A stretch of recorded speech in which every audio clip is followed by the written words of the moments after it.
corrige l'exercice 8, c'est un exercice de probabilité conditionnelle, donc terminal technologique, enseignement commun.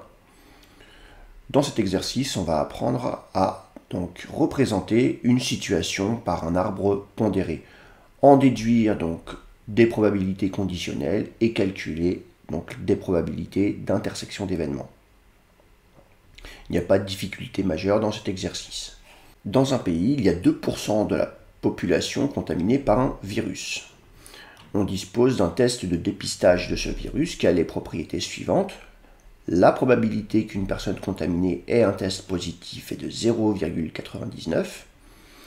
La probabilité qu'une personne non contaminée ait un test négatif est de 0,97. Donc là, la première probabilité qu'on nous donne, c'est que la probabilité de l'événement V, c'est-à-dire on dit ici que V c'est l'événement la personne est contaminée par le virus, c'est 2%.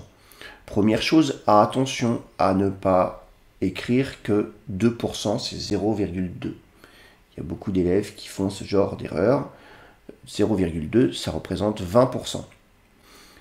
Donc là, on va construire notre arbre de probabilité en commençant donc la première étape de notre arbre, c'est d'écrire qu'on a deux événements possibles.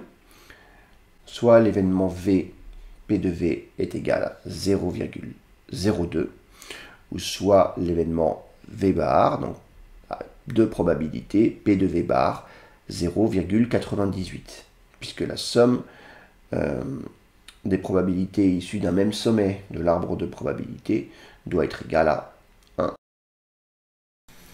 Maintenant, on va pouvoir s'intéresser aux deux autres hypothèses de l'exercice. Dans un premier temps, on va s'intéresser seulement aux personnes contaminées par le virus. Et donc, sur ces personnes-là seulement, la probabilité que le test soit positif est de 0,99. Dans un second temps, on va s'intéresser seulement aux personnes qui sont non contaminées.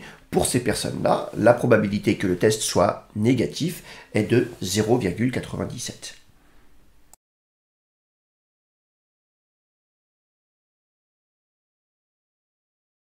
Voilà, donc on n'a plus qu'à compléter notre arbre. La probabilité de T sachant V est de 0,99. Et donc la probabilité de T bar sachant V est égale à 0,01, 1%. De la même manière, la probabilité de T bar sachant V bar est égale à 0,97, toujours d'après l'énoncé. Et donc la probabilité de T sachant V bar est égale à 3 centièmes, 0,03.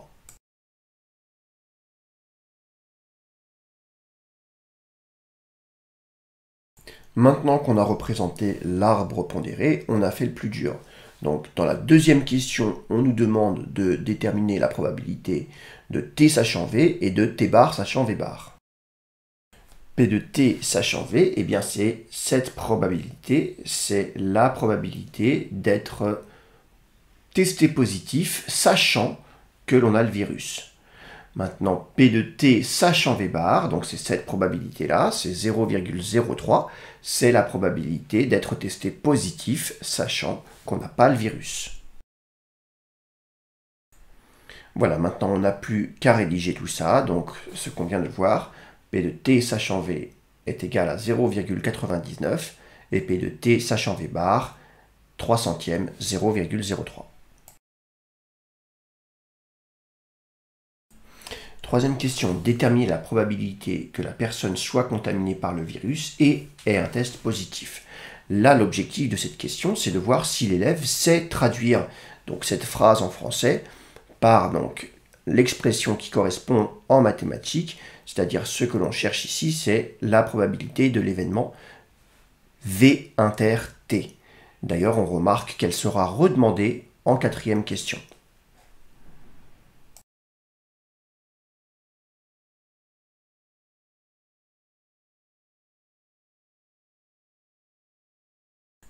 Alors, une fois qu'on a compris que, on redemandait la troisième question dans la quatrième, on n'a qu'à faire les deux en même temps.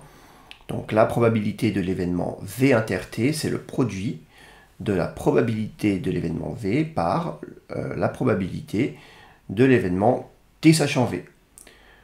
Pour P de V inter T bar, donc le chemin en rouge sur notre arbre de probabilité, eh bien c'est P de V multiplié par P de T bar sachant V. On n'a plus qu'à rédiger.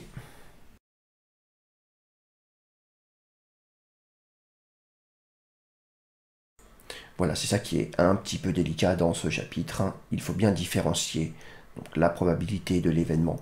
Il a le virus et il est testé positif. Et parmi ceux qui ont le virus, quelle est la probabilité que cette personne soit testée positive?